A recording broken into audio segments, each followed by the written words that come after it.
श्री गजानन विजय ग्रंथ अध्याय 6। श्री गणेशाय नमः।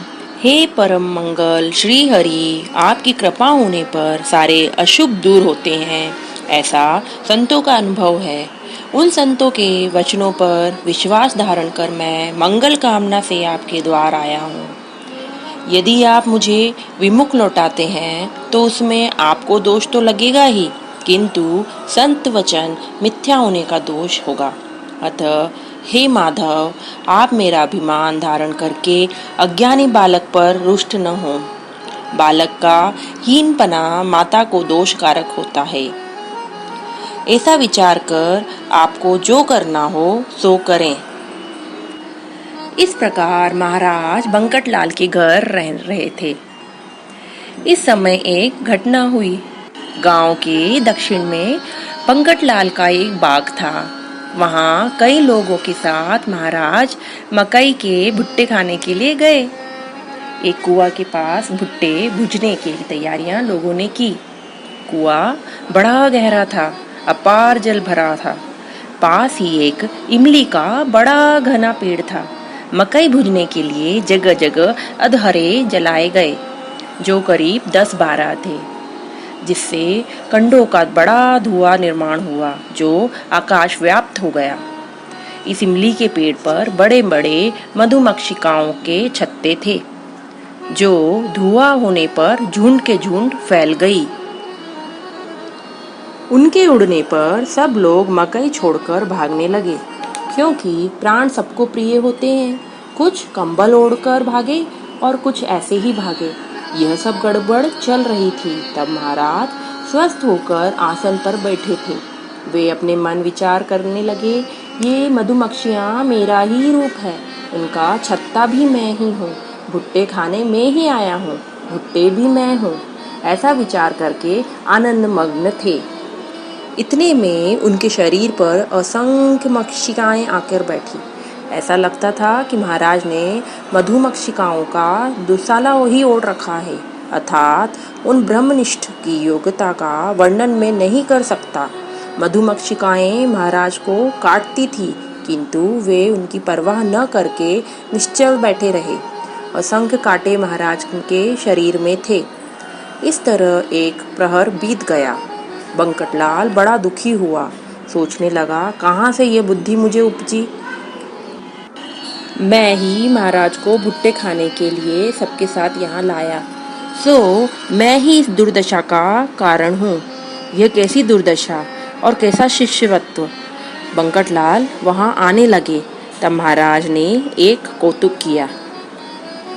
मधुमक्षिकाओं को महाराज ने आदेश दिया कि तुम सब अपने छत्ते पर चली जाओ, मेरे बंकट को न काटना।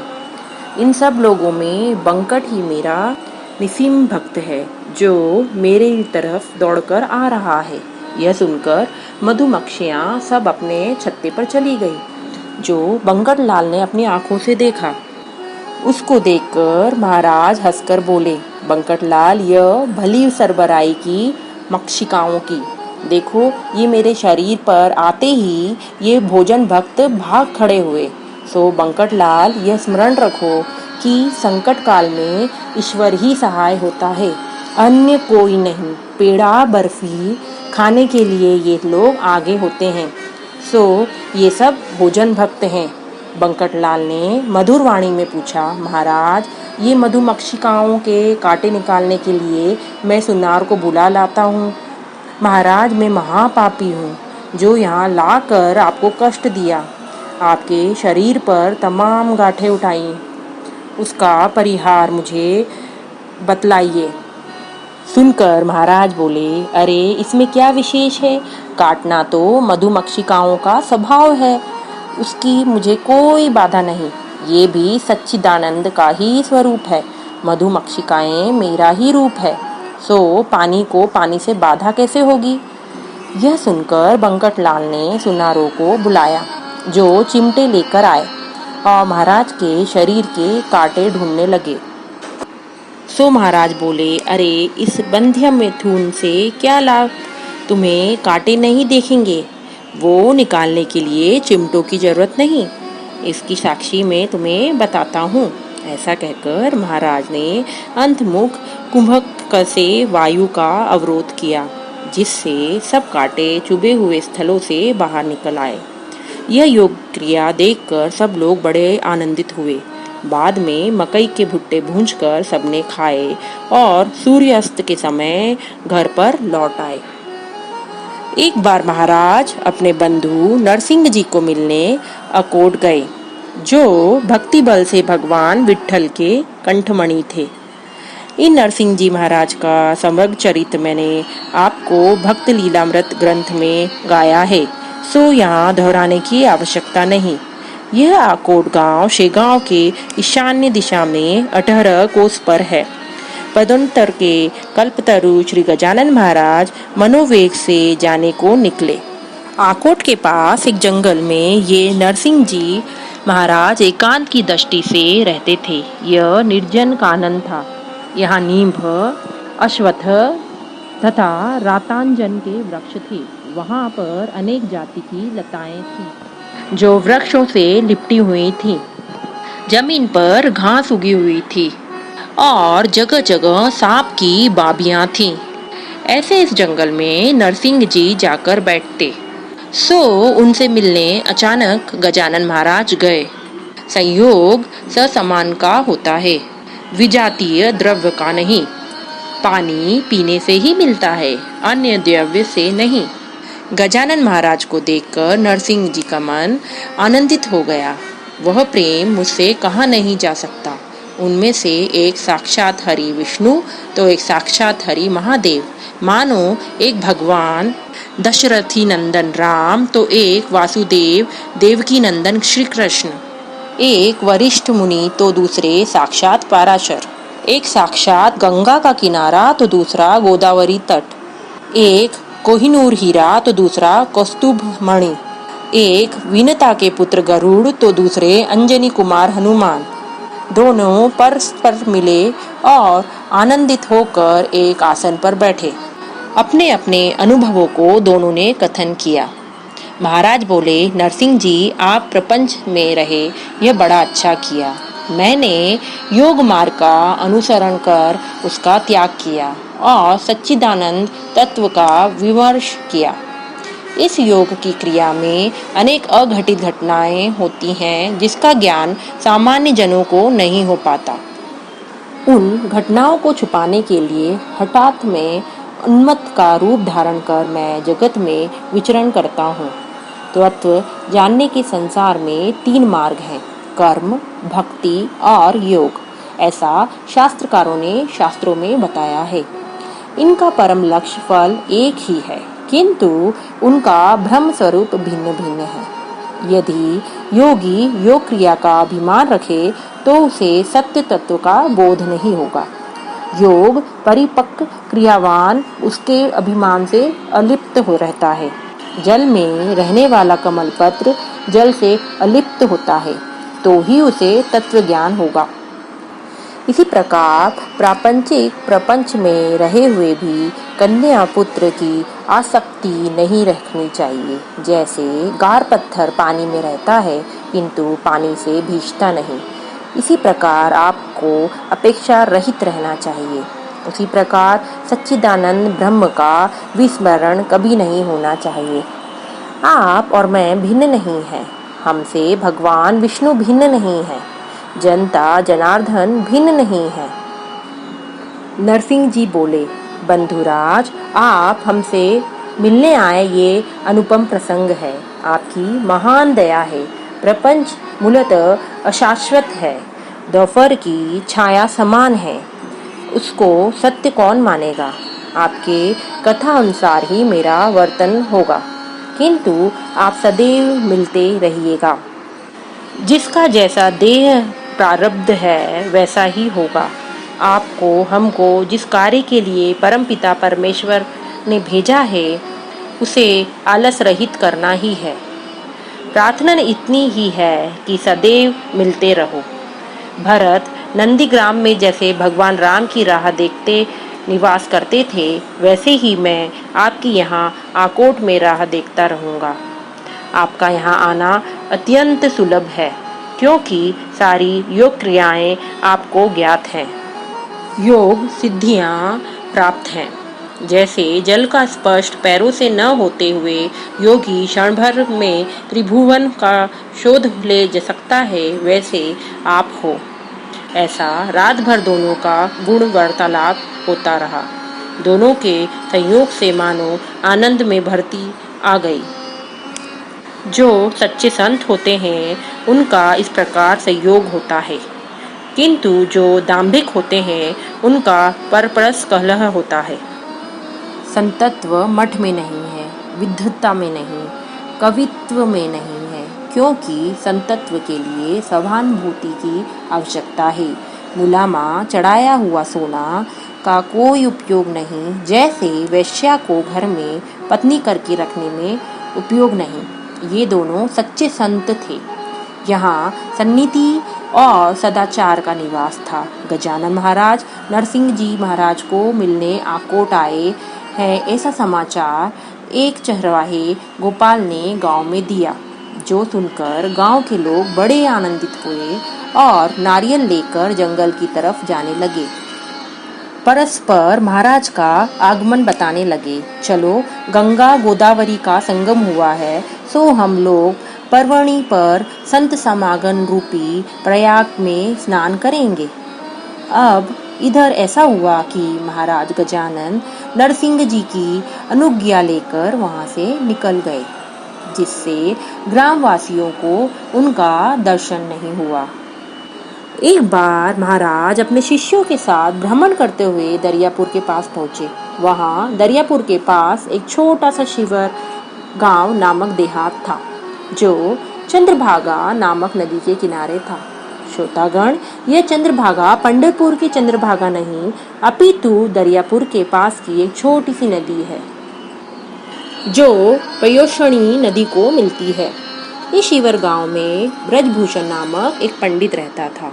वह भगवान सहस्त्ररश्मि भास्कर का एक निष्ठ भक्त था, जिसके विद्वत्ता की गरिमा सारे बरार में फैली थी।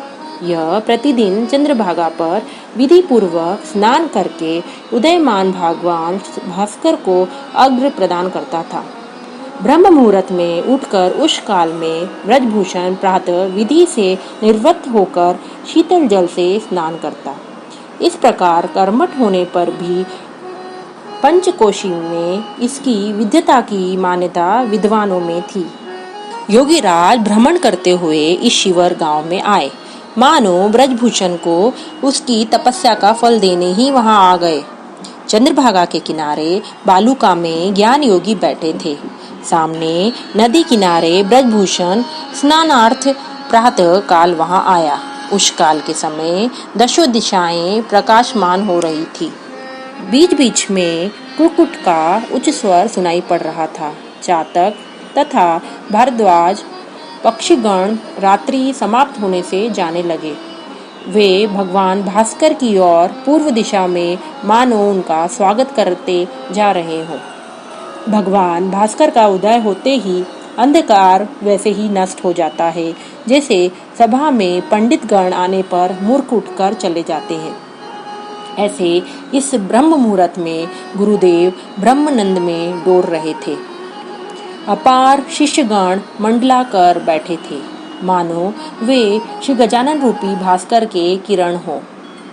ऐसे समय में ब्रजभूषण वस्तु सूर्य का अर्घ्य देने के लिए आया, सो सामने ज्ञान सूर्य का दर्शन हुआ। सूर्य के समान तेजस्वी क्रांति, आजानुबाहु मूर्ति और जिसकी दृष्टि नासिका के ऊपर स्थिर थी, ऐसे महापुरुष को देखते ही ब्रजभूषण महान आनंदित हुआ। संध्या की सामग्री लेकर उनके सामने आया। महाराज के चरणों पर अर्घ्य दिया, प्रदक्षिणा की और मित्राय नमः, भानवे नमः, सूर्याय नमः, खगाय नमः आदि मंत्रों के उच्चारण सहित महाराज को 12 नमस्कार किए। अंत में साक्षात दंडवत करके बोला, भगवान, आपके चरण कमलों का दर्शन कर आज मेरा जीवन कृतार्थ हो गया। यह मेरे तपाचरण का फल आज प्रत्यक्ष प्राप्त हो गया। आकाश स्थल भास्कर को मैं रोज अर्घ्य प्रदान करता था, किंतु आज प्रत्यक्ष ज्ञान भास्कर को देखकर अर्घ्य प्रदान करके मैं धन्य हो गया। हे योगेश्वर, पूर्ण ब्रह्म ज्ञान राशि युगानुयुग में आप अवतार धारण करते हो। हे जगत चालक, आपके दर्शन से भवरोग रूपी चिंता का नाश होता है। हे गजानन गुरु, आप मुझ पर कृपा करिए, ऐसी प्रार्थना की। तब योगेश्वर महाराज ने उसे दोनों बाहु फैलाकर दृढ़ आलिंगन दिया, मस्तक के ऊपर हाथ रखा और बोले, सर्वदा तुम्हारी विजय होगी। कर्म मार्ग नहीं छोड़ना। ये कर्म मार्ग के विधि निरर्थक मत मानो, किंतु इनमें आसक्ति नहीं रखना। कर्मों का आचरण करके जो कर्म फल की आशा नहीं रखता, उसे त्याग देता है, उसे अवश्य घन श्याम के दर्शन होते हैं और कर्म का मन उसे कभी नहीं लपेटता। अब तुम अपने घर जाओ, मेरा वचन सदा ध्यान में रखना। प्रतिदिन तुम्हें ध्यान में मेरे दर्शन होंगे। ऐसा कहकर प्रसाद रूप में उसे श्रीफल दिया। बाद में महाराज शेगांव आ गए। इस शेगांव की ख्याति बहुत है। प्राचीन काल में वस्तुत इसका नाम शिवगांव था, जिसका अब भ्रष्ट रूप शेगांव है। बरार में इस काल यही नाम प्रचलित था। इस गांव में पहले 17 पटेल थे। महाराज शेगांव आए, किंतु स्थिर नहीं रहे। सदैव मन में आए वहां भ्रमण करते हैं। आकोट, अकोला, मलकापुर आदि मैं कहाँ तक नाम बताऊं। तारों की गिनती क्या कभी हो सकती है। जेठ महीना तथा आषाढ़ महीना समाप्त होकर श्रावण मास शुरू था। इस समय हनुमान जी के मंदिर में उत्सव शुरू था। ये भव्य मंदिर था और पटेल लोग इन्हें इष्ट मानकर भक्ति करते थे। जैसे पुल्ली को बंधन होता है, वैसे पटेल गांव के लिए ये बंधन होता है। जो कुछ उसे प्रिय होता है वही सब लोग करते हैं। इस सावन माह में अभिषेक, पुराण पठन, कीर्तन इत्यादि यहाँ होते थे और अन्न अर्पण की तो मानो बाढ़ ही आती थी। सब लोग तृप्त हो जाते थे। श्रोतागण पटेल की यह व्याघ्र चर्म धारणे के समान है। जो धारणा करता है उसे लोग डरने लगते हैं। मराठी में कहावत है कि जो राजा नहीं कर पाता वह गांव कर सकता है। उस हनुमान जी के मंदिर में पुण्य पंज गजानन महाराज आए। बंकटलाल से कहा, श्रावण महीने के उत्सव में प्रियथ मैं मंदिर में ही रहूंगा, जिसकी चिंता न करना। गुसाई, सन्यासी इत्यादि को सदैव प्रापंचिक के घर में रहना ठीक नहीं। मैं परमहंस सन्यासी हूँ, अब मंदिर में ही रहूंगा। जिस दिन तुम बुलाओगे उस दिन केवल आ जाऊंगा। ऐसी अंदर की गुप्त बात तुम्हें बताई। साथ ही बताया कि भगवान शंकराचार्य को भी संन्यास ग्रहण करने के बाद भ्रमण करना पड़ता था। मच्छीधरनाथ, जालंधरनाथ आदि सन्यासी भी प्रापंचिकों का ग्रह छोड़कर संगत में वृक्ष तलवास करते थे।